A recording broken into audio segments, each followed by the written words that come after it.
Hello everyone, thank you so much for joining me. I'm Lisa with Lisa Capen Quilts, and this is video number 3 of a 5-part series where we are making a quilt called Daisy Days.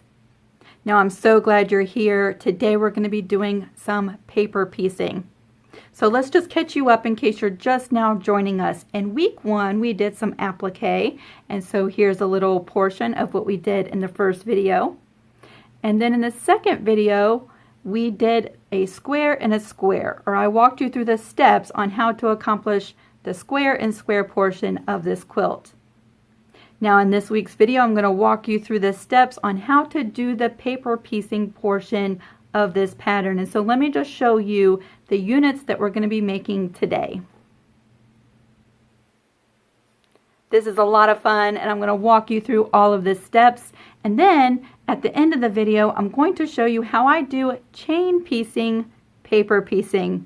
It's just a way to speed up the process when you have a lot of units to make, and it's also a great way to break up several pieces when you have to make a lot of the same units and you only have 30 minutes here or an hour here at the end of your day. You can do multiple pieces at just one sitting. So I like to chain piece my paper piecing units of this quilt, and I'm going to show you how I did that. Also, I have a postcard I'd like to share with you from Lynn in Canada. Now Lynn sent me this postcard in the transition right before we moved, and I don't get to my post office box quite as much as I usually used to, because our house in Hampton was 3 minutes away from the post office, and now we are in another town. But I got this postcard from Lynn and I would love to share it with you, so that's going to be at the end of this video. Just a quick hello from Lynn that I wanted to share with you. Now let's get busy. We're going to jump right to work today and start with the pieces of fabric that you need to gather for this week's video. Making this throw size quilt, let's go over the blue fabric that you need to gather. You'll need 49 pieces that measure 4 inches by 9.5 inches. And then for the yellow fabric, you'll need 196 pieces that measure 2.5 by 6 inches. Next, let's take a look at how to prepare your paper piecing template. You'll see here I have a blank sheet of paper. For those of you who are making your own templates and following along in this video series, I'm going to just walk you through the steps on how to make your own paper piecing template. It's fairly simple to do. Measure out 3.5 inches wide and then cut your piece of paper to 9 inches long. Once you've done that, you can fold it in half both ways, and that gives you a center line. Once you have your center lines marked out, you'll go through and mark 1/4 inch away from all of the edges, just like you see me doing here. And you want to be as exact as you possibly can be. Once you have all of your 1/4 inch lines, you're going to go through and make a little dot on your 1/4 inch line at your center points, and then you can use a straight edge to connect all of your dots and give you your folding lines. Now, if you have purchased the pattern, and then you can simply print off your template just like you see here. Make sure you print using the actual size setting in your printer, and check the measurements just to make sure it's 3.5 by 9 inches. Once you have it printed out, you can just simply cut exactly on the line to get your paper piecing template. Now I'm going to be using 4 templates as we chain piece in part of today's video, so I'm going to print this off 4 times, and then we can begin folding our template.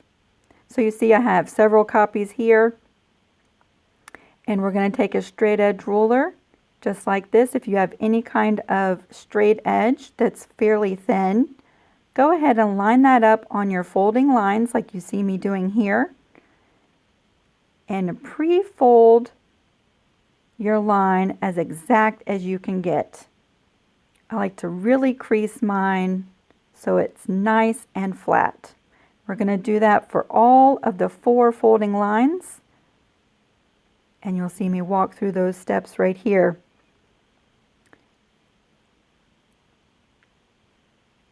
These are going to be our sewing lines as we paper piece our units today. We'll speed things up just a little bit and fold these other two lines.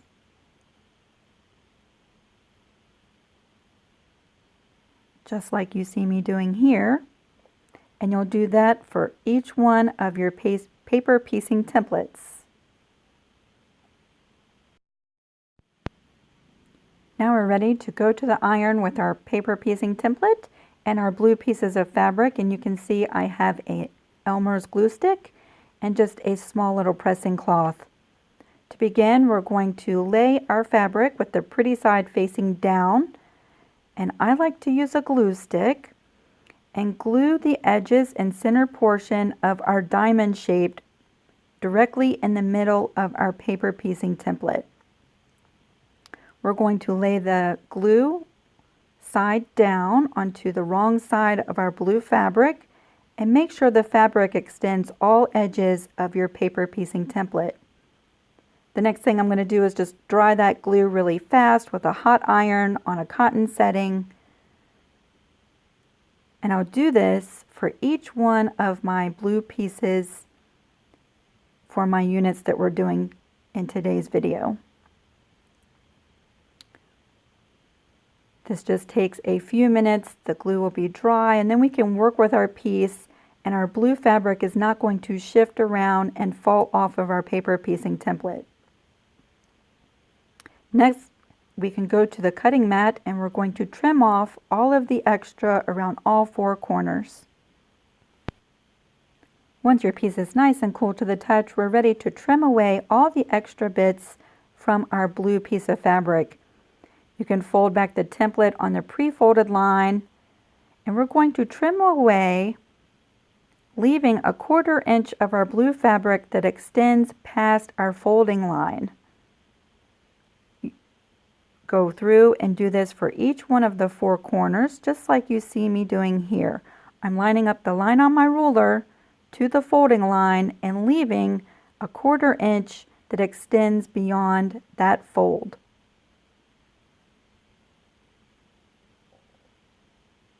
Trimming, trimming, trimming. And once you're done, you'll have a diamond shape that looks just like this. Now we're ready to start adding our yellow pieces of fabric. So gather those and we'll meet at the sewing machine. Now we're ready to add our first two yellow pieces of fabric. You'll see those two pieces here. And we have our diamond shape with our paper piecing template. Now we are working from this side of the paper template, and our folds of our paper will be folded up. The first thing we're going to do is line up the raw edge of our blue piece of fabric. We're going to bring in our yellow fabric with the pretty side facing up this time. We're going to line up the raw edges of both of our pieces of fabric, making sure that the edges of the paper fit within your yellow piece of fabric. See how I'm a little bit too far over on the right? I'm going to scoot over my top piece so that both of the edges of the paper are within the yellow piece of fabric. Once you have that lined up correctly, we're ready to go ahead and sew. In this method of paper piecing, we are not sewing through the paper. We are lining up our needle right next to the edge of that paper fold and sewing a straight line right alongside the paper piecing template. This will give us our 1/4 inch seam, and we won't have any extra in that seam, which would be a little bit bulky in our seams. I have my sewing machine set on a straight stitch, and the stitch length I believe is on my machine 2.4. You could use like a 2.2 or a 2.5 depending, every machine is different depending on which machine you're using. But because we're not ripping any paper, you do not have to make sure that your stitches are really, really close together in order to tear away the paper. We'll line up our second piece of fabric, again making sure the edges of our paper piecing template fall within the yellow piece of fabric. And this time, I think I'm going to move you over so that you can get a better view of the sewing machine and the actual line of stitching. There we go. And you'll see my needle is falling just to the right of my paper fold. You go through from edge to edge of the yellow piece of fabric and sew your straight line. I like to do 2 pieces, one on one corner and one on the next, and the next thing we'll do is meet at the iron and go ahead and press these pieces.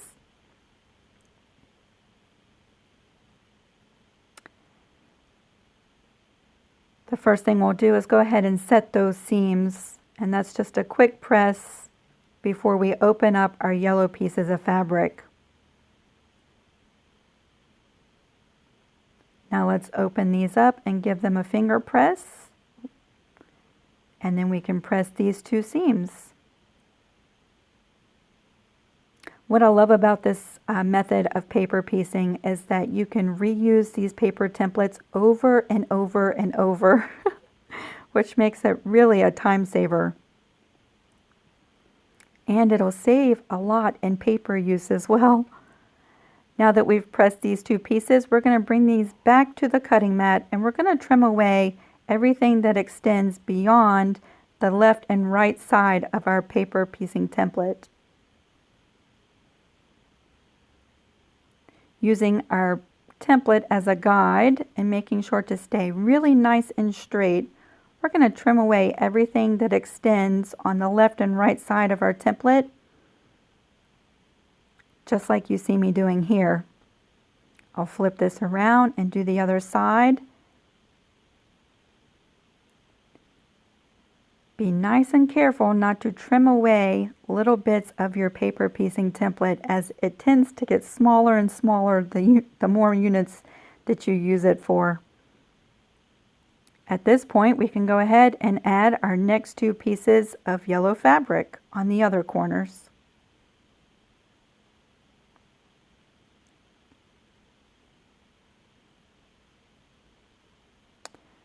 Remember, this time, as we do the sewing portion, the yellow pieces of fabric are pretty side up and our paper piecing template is facing up. Aligning the raw edges, we'll go ahead and sew these last 2 pieces together. I'm sorry, my hand is in the way. I'm trying a couple different angles, hoping that you get a good view in one of them.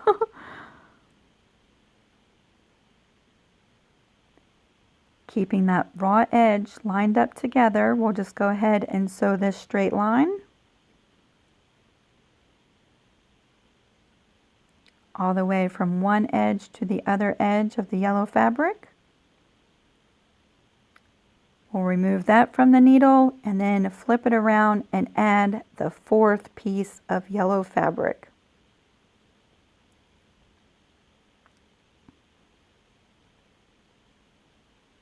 And my hand is in the way again.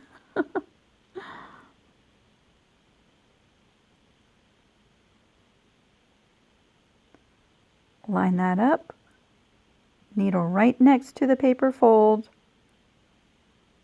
and this is our 4th seam for this unit.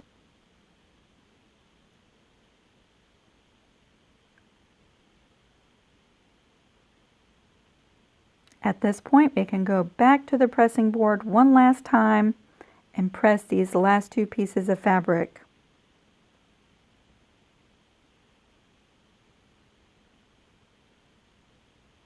Once again, I'll go ahead and set the seams, and then we'll open up these last 2 pieces of yellow fabric. And you can see our diamond is starting to take shape.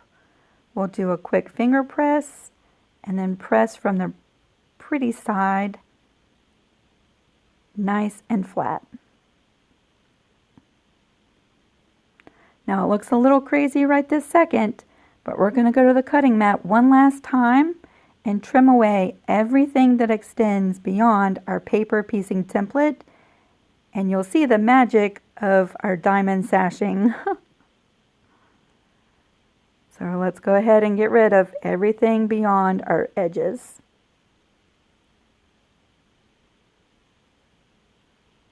Now that it's nice and cool, we'll go ahead and take our ruler and our cutter, and again, making sure to stay nice and straight, making sure not to cut away any of our paper piecing template. We'll go through and trim away all the extra bits that hang over the paper edge.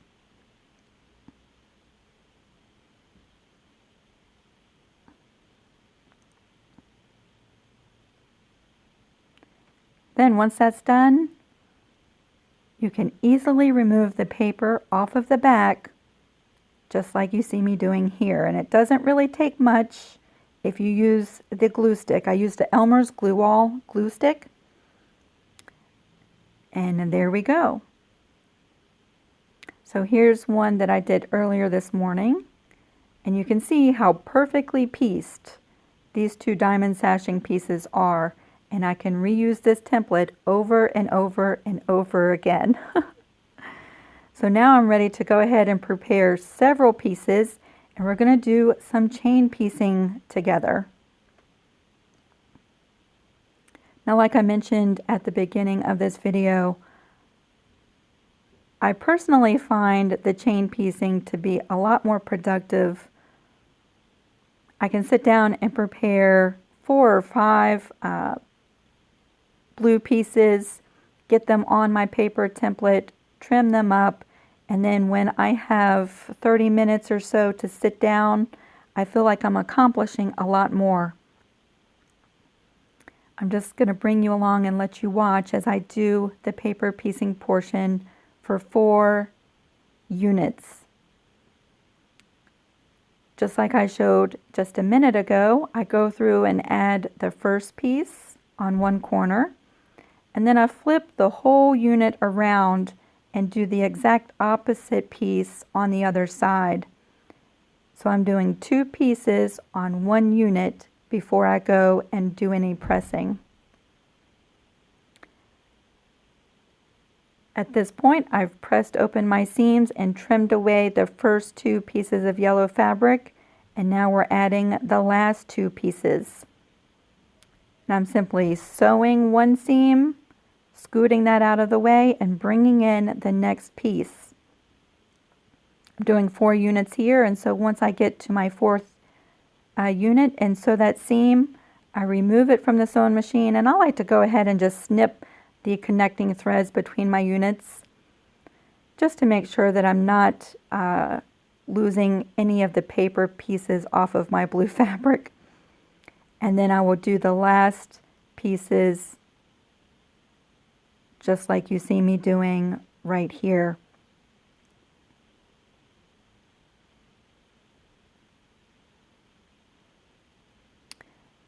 So if you give the chain piecing a try, if this is something that's new for you, many of you you've been doing this for a long time, but if this is something new for you, I would love to hear in the comment section below. Now we have our 4 pieces that we've just chain pieced, and I've trimmed everything away, and I'm ready to remove my template off the back, and I'll save those for the next set of units that I do. And you can see I absolutely love paper piecing because it is so exact and precise.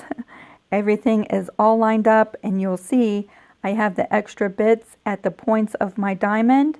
That's our seam allowance, so make sure you're not trimming any of that away. So just as a preview, let's go ahead and take a peek at what this is shaping up to look like. If you finish all of this portion before next week's video, I know it's going to be tempting to start putting this together, but I want you to wait for me because I have a way or a method of piecing together this quilt that'll save you some time. So here we are, and this is a preview. Next week we will be doing the cornerstones and assembling this quilt top. So I cannot wait. We are getting so close. I cannot believe 3 weeks have gone by so quick. And before you know it, we're going to be quilting this quilt. Now let's go take a look at the postcard that Lynn sent. Here's my postcard from Lynn. I'll put my P.O. box in the description box if you'd like to send me a postcard too. It's always nice to get a little surprise from everyone, and I love receiving postcards as I put them in my journals. Now this one is from Lynn in Canada, and she said they filmed this show in her hometown, and I'm not going to show the back because it's a little bit personal, but she just wanted to say thank you for the videos and the tips and the inspiration. And Lynn, you are so welcome. I am so grateful that you are following along in my quilting journey, and it's really nice to know that I have so many friends out there all over the world, and I just appreciate you taking time out of your day to send me this postcard. So I'm going to go put this in my journal, and I will keep that, and just thank you so much, Lynn, for sending that to me, and we'll see you all really soon. Thanks for watching, everybody. We'll see you next week. Bye.